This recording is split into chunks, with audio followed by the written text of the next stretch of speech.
Everyone, you may be wondering, why is Joel always talking about Bitkey, the best way to secure your Bitcoin? Like, can't you just keep it on Coinbase or River, or why can't you just buy one of the Bitcoin ETFs? And the answer is you can do any of those things, but there are downsides. And in my opinion, very clearly, the downsides of any of those options are more significant than the downsides of using Bitkey, for example.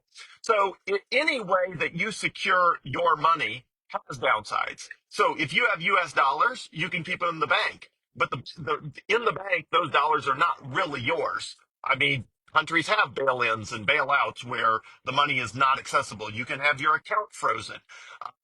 At some point, the government can decide you have too much money, right? And take some of it. It happens. Less in the United States, but it's happened internationally. Even if you have gold, you can store your gold at a bank, as many people did. And they found out with Executive Order 6102 in 1933, the government all of a sudden forced everyone to sell its gold at $20 an ounce when it was worth $35 an ounce. And the government forced everyone to sell their gold to the government. And the reason they could do that is most of the people had gold held at banks. And so the government just went to the five biggest banks and said, hand over all the gold. And they did. And yours was, your gold was gone. Um, anyway, so Bitkey is an incredible way of storing and securing Bitcoin. And I want to talk through how it's better than each of the other options. First, let me start with the Bitcoin ETFs. If you just care about the economic rewards of Bitcoin, meaning you only care about just the economic upside, you can buy one of the Bitcoin ETFs, which is IBIT, which is the BlackRock Bitcoin ETF, or FBTC, which is the Fidelity Bitcoin ETF. You can buy those, and those will give you the same economic benefit of owning Bitcoin, but there's drawbacks to that. For one, it's only available to you 19% of the time. The stock market is only open 19% of the hours that you are alive, meaning 81% of the time, if you suddenly want your money, you can't get it because if the stock market is not trading, you don't have any way of selling those shares of the Bitcoin ETF. So the money is not available to you 81% of the time. And in addition, you don't have the power of Bitcoin. You cannot send a Bitcoin ETF to a missionary on the other side of the world who has a financial need. You cannot store it yourself where nobody knows you have it. Your funds on Fidelity or BlackRock or any other platform can be frozen by the government on a whim, and suddenly they're unavailable to you, and there's nothing anyone can do about it. Um, so I guess it's similar to when email was invented. If you had to go to a UPS store or a FedEx store to send an email, you could think, well, hey, this is just easier. I don't have to worry about like having my own computer and stuff. It's like, yeah, but the FedEx stores and the UPS stores are only open, let's call it 19% of the time.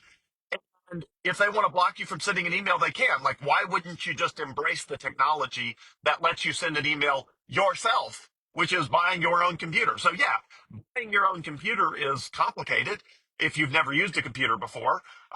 Learning how to send an email is complicated if you've never sent an email before. But once you understand it, it's super simple. And the power of being able to communicate electronically with anyone, anywhere in the world is just a very big deal. And I want you to have that power the same way I want you to have the power to electronically communicate with anyone anywhere in the world with any mobile app of your choice, email, Signal, WhatsApp, anything.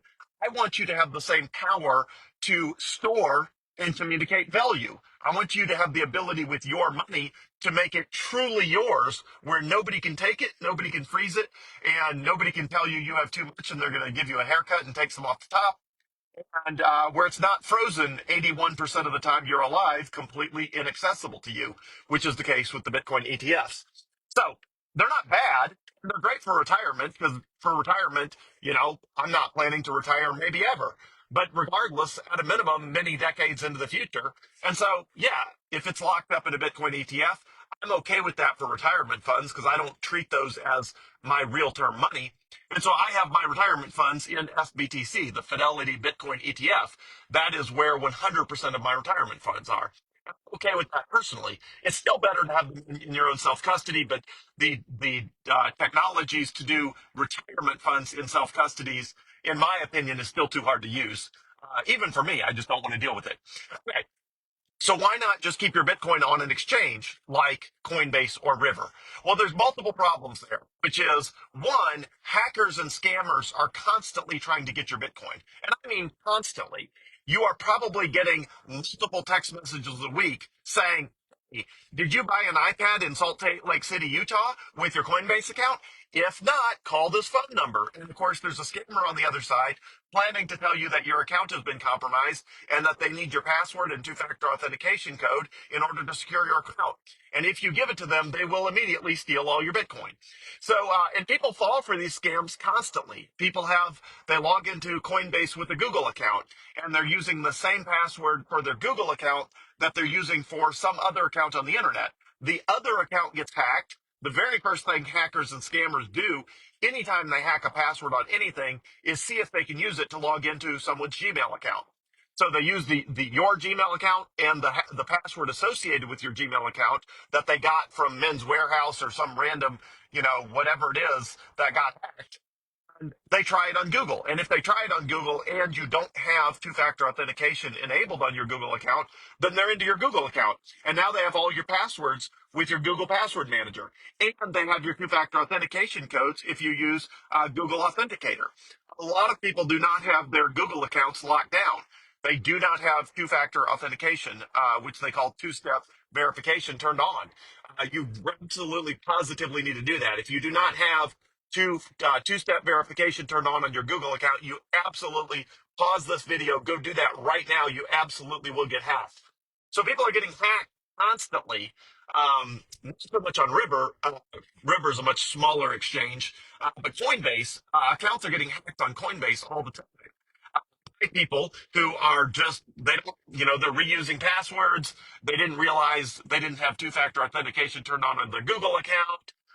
Anyway, and Bitkey just saves you from all of that. Bitkey secures your Bitcoin in a way that no centralized exchange ever can. Coinbase, River, none of them can secure your Bitcoin as effectively as Bitkey. And Bitkey can secure your Bitcoin so securely because it's something you physically have, which means nobody can take your Bitcoin because they don't have the thing you physically have.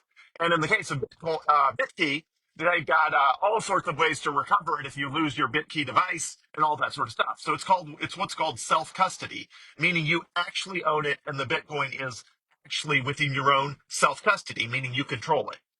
And that also means your account cannot be frozen. So I've had at various points Bitcoin that is on centralized exchanges that was where the account was restricted.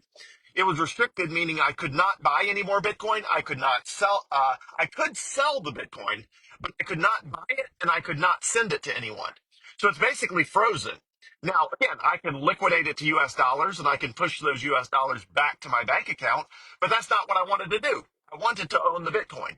So anytime someone else controls your account, there's a chance that your account gets restricted or that it gets flagged for fraudulent activity, I've had this happen multiple times to accounts I controlled where again, not so much on River. River is a much smaller and a much smaller service, so it's not targeted by hackers and scammers nearly to the degree Coinbase is. But lots of people on Coinbase have had the experience of having their accounts restricted, which basically means again. Your funds are not completely frozen because you can sell the Bitcoin and you can move the dollars to a bank account and then you can move it to River, for example, and buy the Bitcoin. But that's a royal pain. And I mean, it's not a royal pain, but like that's not what I wanted to do. I wanted to have my Bitcoin and I wanted to send it somewhere, and my account was restricted. I could not send it. So Bitkey eliminates that. So Bitkey eliminates the Executive Order 6102 problem, like the government did with gold, where the reason the government could take everybody's gold is because almost everybody had their gold in banks. And all the government had to do is tell the banks to hand over the gold, and they knew where all the banks were, and they knew the banks had the gold, and so it was super easy to take everyone's gold. In the case of Bitcoin, centralized exchanges work the same way. I'm not saying that's likely to happen. I'm just saying if everybody's got their Bitcoin on Coinbase or River, the FBI shows up at Coinbase and says, hand us everybody's Bitcoin.